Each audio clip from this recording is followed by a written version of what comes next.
Hello everyone, रघुवर GK में आप सभी का स्वागत है। आज हम लोग बिहार टीएलएड इंट्रेंस एग्जाम 2023 से रिलेटेड साइंस के टॉप 20 क्वेश्चंस का डिस्कशन करेंगे। साथ ही हम एक एक क्वेश्चन से रिलेटेड इंपॉर्टेंट फैक्ट्स को भी देखेंगे। तो आप वीडियो को लास्ट तक देखें और वीडियो पसंद आए तो चैनल को सब्सक्राइब जरूर करें। तो चलिए आज का क्लास हम स्टार्ट करते हैं। हमारा फर्स्ट क्वेश्चन है, किसी परमाणु के लिए प्लम पुडिंग मॉडल किसके द्वारा दिया गया था? किसी परमाणु के लिए प्लम पुडिंग मॉडल किसके द्वारा दिया गया था? तो यह मॉडल आपका जे थॉमसन द्वारा दिया गया। तो ऑप्शन बी हमारा सही आंसर होगा। प्लम पुडिंग मॉडल यह आपका जे थॉमसन द्वारा दिया गया है।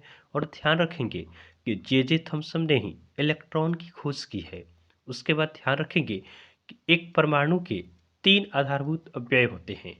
जैसे देखिएगा, यह एक परमाणु है तो इसके आपका 3 आधारभूत आपका अवयव होते हैं, जिनमें क्या क्या पाया जाता है? प्रोटॉन, न्यूट्रॉन और इलेक्ट्रॉन।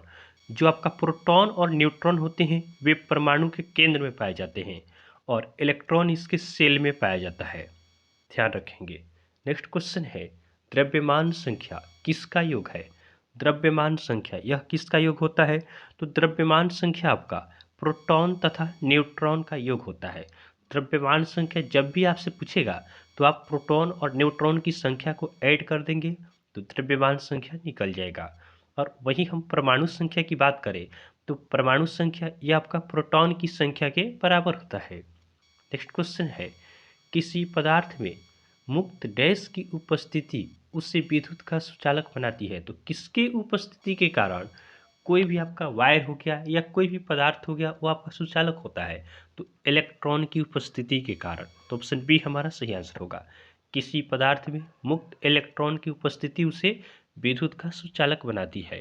और ध्यान रखेंगे, इलेक्ट्रॉन का एंटी पार्टिकल पॉजिट्रॉन होता है। क्या होता है?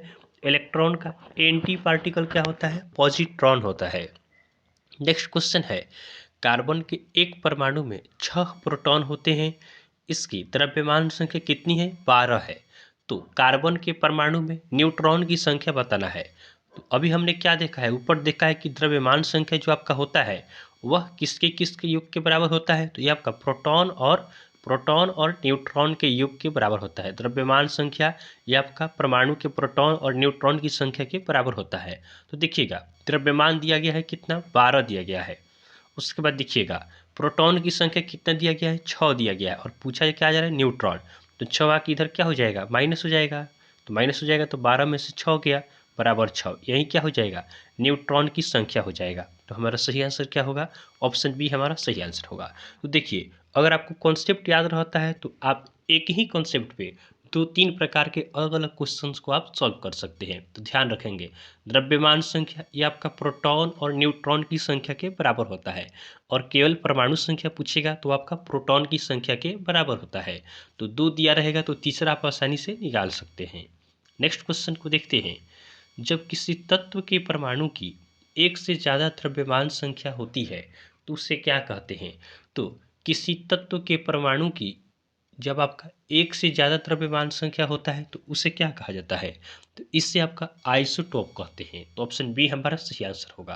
ध्यान रखेंगे, जब किसी तत्व के परमाणु की एक से ज़्यादा द्रव्यमान संख्या होती है तो उसे हम आइसोटोप कहते हैं। नेक्स्ट क्वेश्चन है, रेडियो सक्रियता की घटना की खोज किसने की? रेडियो सक्रियता की परिघटना की खोज किसने की? तो ये आपका हेनरी बेकेरल द्वारा की गई है। तो रेडियो सक्रियता की परिघटना इसकी खोज हेनरी बेकेरल ने की है। नेक्स्ट क्वेश्चन है, निम्नलिखित में से किस में ऋणात्मक आवेश होता है? तो ऋणात्मक आवेश किस में होता है? ऑप्शन ए में हमारा दिया है अल्फा किरण। अल्फा किरण क्या होता है? ये आपका पॉजिटिव होता है। अल्फा किरण क्या होता है? ये आपका पॉजिटिव होता है।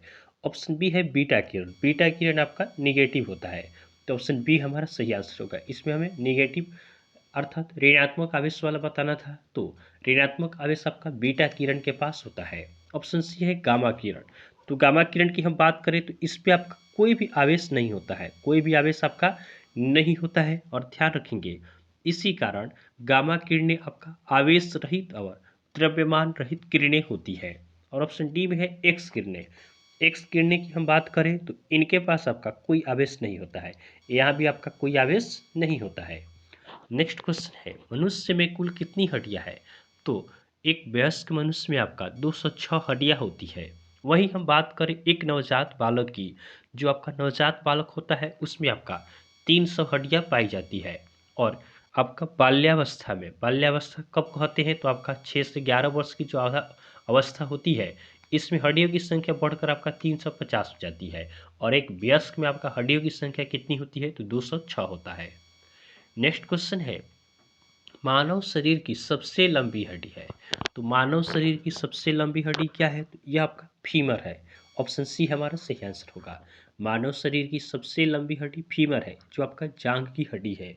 वहीं हम बात करें सबसे छोटी हड्डी की, तो मानव शरीर की सबसे छोटी हड्डी स्टेपिज है, जो कर्ण में होती है, हमारे कानों में पाया जाता है स्टेपिज हड्डी।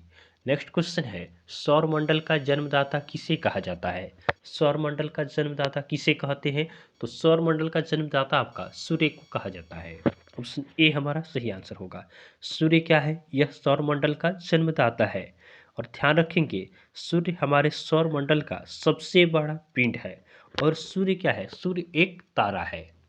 नेक्स्ट क्वेश्चन को देखते हैं, निम्नलिखित में से कौन सा ग्रह नहीं है जिसे प्राचीन भारतीय ग्रह मानते थे? तो प्राचीन भारतीय सूर्य को भी आपका ग्रह ही मानते थे, लेकिन सूर्य क्या है? सूर्य आपका ग्रह नहीं है। सूर्य क्या है? सूर्य एक तारा है। नेक्स्ट क्वेश्चन है, बेकिंग सोडा का रासायनिक नाम क्या है? बेकिंग सोडा का हमें रासायनिक नाम बताना है। तो बेकिंग सोडा, इसका रासायनिक नाम आपका होता है सोडियम बाइकार्बोनेट। क्या होता है? सोडियम बाइकार्बोनेट होता है। इसे मीठा सोडा या खाने का सोडा भी कहा जाता है। बेकिंग सोडा का रासायनिक नाम क्या होता है? सोडियम बाइकार्बोनेट होता है। इसे मीठा सोडा या खाने का सोडा भी कहा जाता है। इसका रासायनिक फार्मूला क्या होता है? तो सोडियम बाइकार्बोनेट, इसका रासायनिक फार्मूला आपका होता है NaHCO3। क्या होता है? NaHCO3 होता है। नेक्स्ट क्वेश्चन को देखते हैं, धोने की सोडा किसका प्रचलित नाम है? धोने की सोडा, यह किसका प्रचलित नाम है? तो यह आपका कैल्शियम कार्बोनेट का प्रचलित नाम है। तो ऑप्शन ए हमारा सही आंसर होगा। धोने का सोडा कैल्शियम कार्बोनेट का प्रचलित नाम है। इसका रासायनिक फार्मूला क्या होता है? तो इसका रासायनिक फार्मूला आपका Na2CO3 होता है। क्या होता है? Na2CO3। नेक्स्ट क्वेश्चन है, मैग्नीशियम धातु का निष्कर्षण मुख्यतः किस अयस्क से किया जाता है? मैग्नीशियम धातु का निष्कर्षण यह आपका किसके द्वारा किया जाता है? तो यह आपका कार्नालाइट के द्वारा किया जाता है। ऑप्शन सी हमारा सही आंसर होगा। मैग्नीशियम धातु का निष्कर्षण हम कार्नालाइट से करते हैं। नेक्स्ट क्वेश्चन है, रबर की खेती के लिए आवश्यक तापमान क्या है? तो रबर की खेती अगर हम करना चाहते हैं तो इसके लिए आवश्यक तापमान क्या होना चाहिए? तो रबर की खेती, इसके लिए आपका आवश्यक तापमान होता है 35 डिग्री सेल्सियस। तो ऑप्शन सी हमारा सही आंसर है। नेक्स्ट क्वेश्चन है, किस फसल के लिए पानी की अधिकतम आवश्यक है लेकिन जमाव नहीं? इनमें से कौन सा ऐसा फसल है जिसके लिए आपका पानी का तो अधिकतम आवश्यकता होता है लेकिन पानी जमना नहीं चाहिए? तो इस प्रश्न का सही उत्तर होगा ऑप्शन सी, चाय। चाय की खेती में आपका पानी की अधिकतम आवश्यकता होती है, लेकिन पानी इसमें जमना न चाहिए। और ध्यान रखेंगे, असम आपका चाय के उत्पादन में प्रथम राज्य है। अपने देश की बात करें तो इसमें आपका असम चाय की खेती में आपका सबसे आगे है। नेक्स्ट क्वेश्चन है, भारत में गेहूं का सर्वाधिक उत्पादन किस राज्य में होता है? तो गेहूं, गेहूं आपका सबसे ज़्यादा उत्तर प्रदेश में इसका उत्पादन होता है। तो ऑप्शन ए हमारा सही आंसर होगा। इसी के साथ साथ आप याद रखेंगे कि धान की खेती में आपका पश्चिम बंगाल प्रथम स्थान पे है। कपास सबसे ज़्यादा आपका गुजरात में होता है। उसके बाद कॉफ़ी की बात करें तो कॉफ़ी सबसे ज़्यादा कर्नाटक में होता है। उसके बाद रेशम की बात करें तो रेशम भी आपका सबसे ज़्यादा कर्नाटक में होता है। तो आप इन सभी पॉइंट्स को नोट कर याद कर लेंगे। नेक्स्ट क्वेश्चन है, केसर का सबसे अधिक उत्पादन किस राज्य में होता है? तो केसर, इसका सबसे ज़्यादा उत्पादन आपका जम्मू कश्मीर में होता है। तो ऑप्शन सी हमारा सही आंसर है।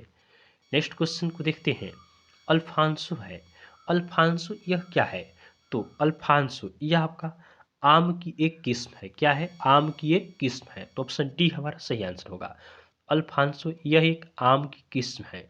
आज का हमारा लास्ट क्वेश्चन है, भारत में ईख कितने माह में परिपक्व होता है? भारत में जो हमारा ईख का खेती किया जाता है वह कितने महीनों में आपका परिपक्व होता है? तो 5 महीने में तो ईख का खेती नहीं होता है, 3 महीने में भी नहीं होता है, 7 महीने में भी नहीं होता है। यह आपका पूरा साल लग जाता है, 12 महीनों में होता है। और बात करें ईख की, तो ईख आपका एक नकदी फसल है, तो आप इसे भी ध्यान रखेंगे। तो इस तरह हमने बिहार डीएलएड एंट्रेंस एग्जाम 2023 से रिलेटेड साइंस के टॉप 20 क्वेश्चंस का हमने डिस्कशन किया है। तो आपको वीडियो पसंद आया हो तो आप वीडियो को लाइक करें और चैनल को सब्सक्राइब जरूर करें। तो चलिए आज के लिए हम इतना ही रखते हैं, फिर नेक्स्ट वीडियो में आपसे मिलेंगे। तब तक के लिए धन्यवाद।